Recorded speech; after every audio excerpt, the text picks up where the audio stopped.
یہاں تک کہ وہ ہنی مون پر بھی سرد اور بجھا سا رہا اور اس کے دل میں اسے شدت سے محسوس کیا۔ پہلے تو اس نے ارمغان کی جاننے کی وجہ کوشش کی، مگر اس کا روڈ بیہیو اسے طاؤلا نہیں لگا تھا اور دونوں کے درمیان بحث و تکرار ہونے لگی، جس میں گھر والوں کو بھی شامل کر کے مہین نے اس کا امیج خراب کرنے کی کوشش کی اور خود کو اس کی نظروں سے گرا بیٹھی۔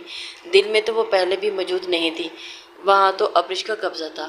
سب مہین کے ساتھ ہنی مون پر گیا تھا تو تب بھی وہ دن رات ابرش کے بارے میں ہی سوچتا اور ایک فیصلہ کرنے پر مجبور تھا کہ وہ سب کی مخالفت مول لے کر ابرش کو بیوی کا رتبہ دے گا۔ مگر جب وہ واپس آیا تو اس وقت اس کی موت کی خبر سن کر ارمغان لگاری کی تو دھچکا پہنچا تھا اور اس کی بھی حالت بھی مہین کو اندازہ ہو گیا تھا۔ اس کے دل پر حکمرانی ابرش کئی دن اور موت کا شوق منایا تھا اور ایک دن پھر اس آدمی نے ایسی خبر دی تھی جس سے پھر وہ جی جس لڑکی کی وجہ سے ابرش سمجھ نہیں پایا تھا دفنایا گیا تھا وہ کوئی اور تھی۔ اس کے گھر والوں کو پتہ چلا کہ وہ ابرش کی تلاش میں لگ گئے تھے تاکہ اسے سزا دے سکے۔ وہ خود ابرش کو ڈھونڈنا چاہتا تھا مگر سزا دیے لینے کے لیے، مگر اپنی زندگی میں شامل کرنے کے لیے۔ ایک دن وہ اس کے بارے میں فون پر اپنے آدمی سے بات کر رہا تھا کہ مہین نے سن لیا تھا اور خطرہ ہوا کہ کہیں وہ گھر والوں کو بتا نہ دے، اس لیے اس نے طلاق کی دھمکی دے کر اسے چپ کروا دیا تھا۔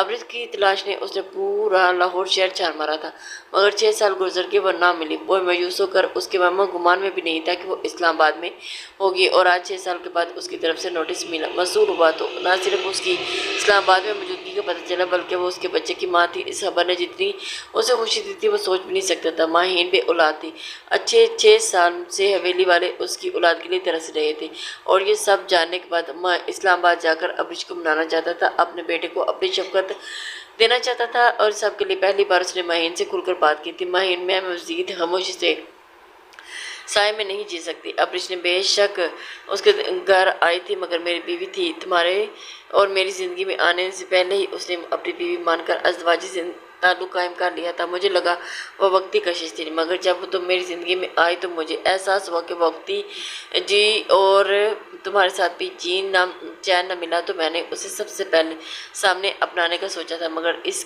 سے پہلے کہ میں اپنی سوچ پر عمل کرتا شاید میری تم سے شادی کی وجہ سے ہرٹ ہو کر حویلی سے چلی گئی تھی۔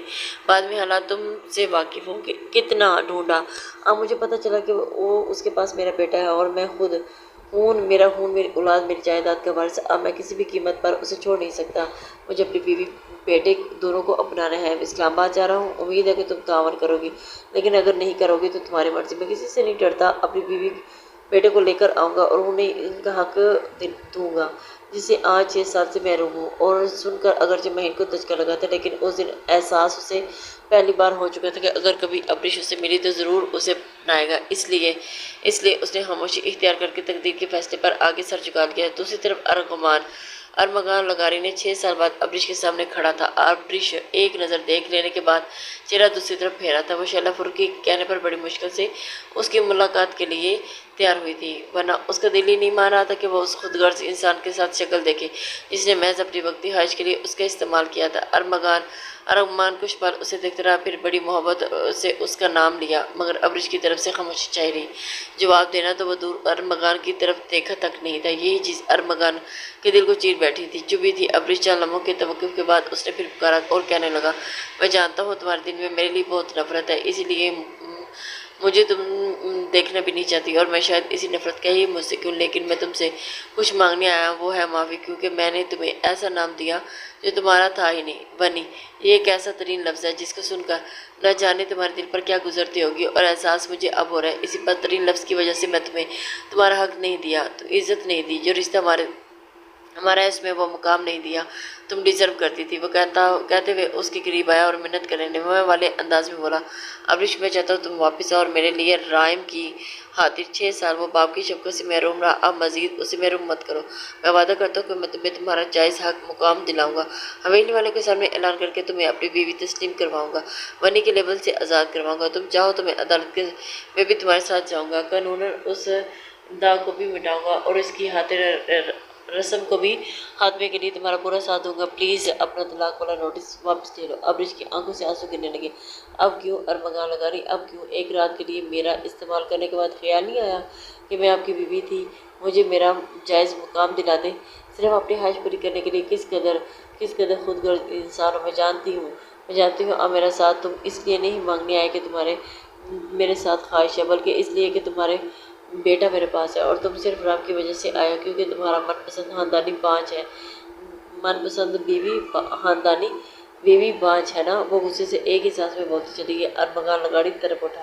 ایسا مت کہو ابریش، میں نے تم سے اپنی خواہش پوری کی، بیوی سمجھ کر قریب آیا، تم سے پہلی نظر میں محبت ہوئی۔ ہاں، مجھ سے غلطی ہوئی کہ میں فوری طور پر تمہیں سب کے سامنے نہیں لے آیا، لیکن میں نے یہ فیصلہ کیا تھا کہ اس سے پہلے کہ اس پر عمل درآمد کرتا تک اتنے میں تم حویلی سے غائب ہو چکی تھی۔ میں بتا نہیں سکتا کہ میری ذہنی حالت کس قدر خراب ہوئی۔ میں نے بہت ڈھونڈا، میں نے تم غائب ہو کر بہت شدت سے میرے دل پر قیامت ڈھا گئی تھی۔ مہین سے میں نے شادی ضرور کی تھی، لیکن مجھے اس سے محبت نہیں تھی، اور واپس آنے کے بعد جب میں نے تمہیں دیکھا تو تم سے محبت کر بیٹھا، لیکن تم نے مجھے بہت جلد بازی کی۔ کچھ تو انتظار کرتی، میرے واپس آنے تک تو رخصتی صفائی دیتے ہوئے آخر اس نے شپک گیا تھا۔ ابریش نے شدید غصے سے اسے دیکھا۔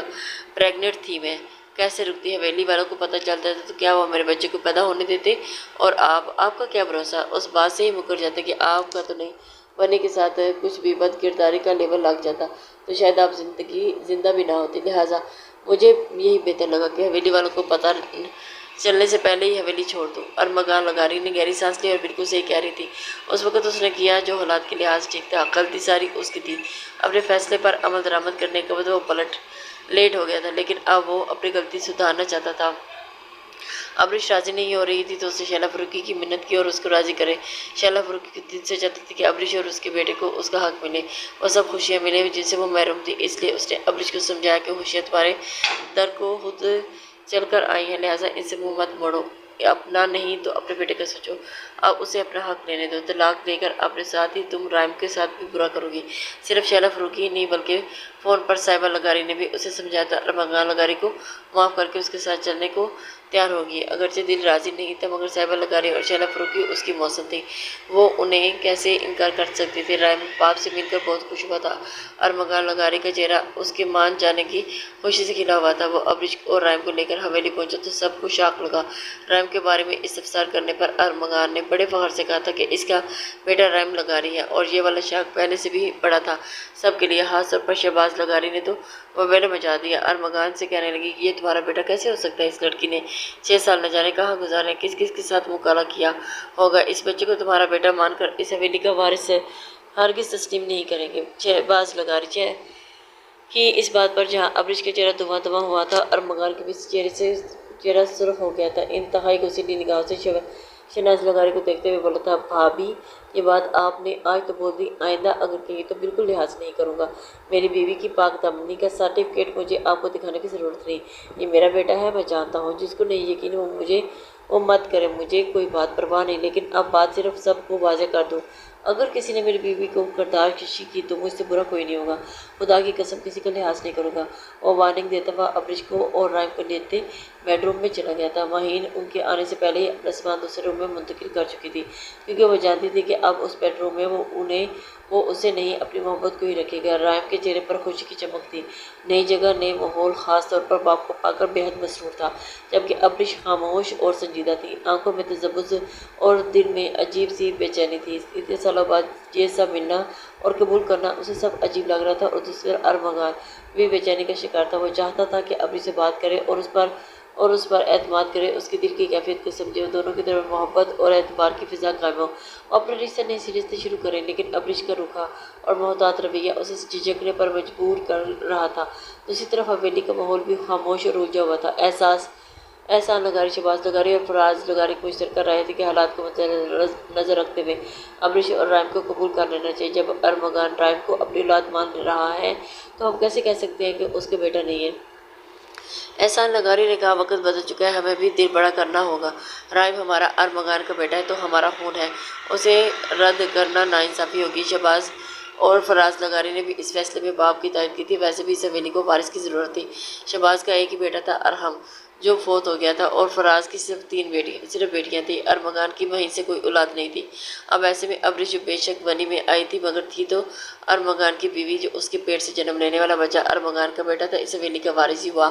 دوسرا، ابریش کو قبول کر لینے سے ونی کی رسم کے خلاف کیس والا خطرہ بھی ٹال جاتا، لہٰذا انہوں نے دوسرے دن ہی ارمغان کو بلا کر انہیں اس کی بیوی اور بچے کو قبول کیا، لہٰذا اب انہیں حویلی میں برابر اہمیت اور حقوق حاصل ہوں گے۔ شہباز نے سب سے پہلے اس فیصلے پر غصہ کرنا چاہا تو شہباز لغاری کی سختی سے پیش آنے پر خاموش ہو گئی تھی۔